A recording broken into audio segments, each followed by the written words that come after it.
of the things that's really powerful is just a lot of people, they give away their sovereignty and their power first thing in the morning. The first thing in the morning, they'll pick up their phone and they'll check everything, because there's the way it's set up, right? They're getting their dopamine fixes and it's just really rewiring their brain. So it's training them just to be distracted all the time. What's your morning routine look like? How does one avoid falling into the trap of reaching right for the cell phone and letting the world dictate? Okay, so I like really managing my first hour of the day and the last hour of the day, because that's where I can control. Like sometimes when I go to the office, things are going to hit you and such like that.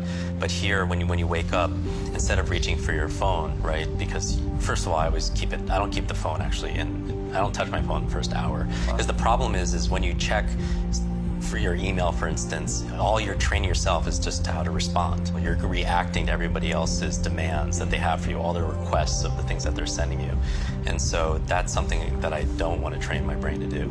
I meditate 20 minutes in the morning. I have a full glass of water. I plan my day. I just write down 3 business things that I want to be able to focus on, and then 3 personal things. And that's a win for me. I don't have to go through a checklist of 200 things. If I just do these 3 things, it's a win for me. Even Will Smith, he says, 2 most important things, just run and read every day. Do something physically and something mentally to be able to keep yourself engaged and active to it. There's so many distractions and there's so many enemies that are out there, and it's literally rewiring our brain. Even social media, the challenge is, with these terms like Facebook depression and everything, because What's that?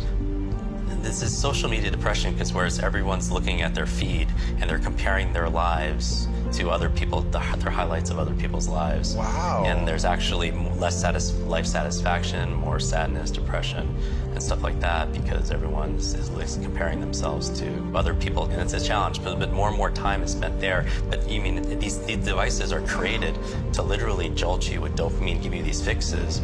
And also, the other reason why you want to routine your life that's important is because a lot of people nowadays, in addition to the overload and the overwhelm we all feel from the demands, is something called decision fatigue.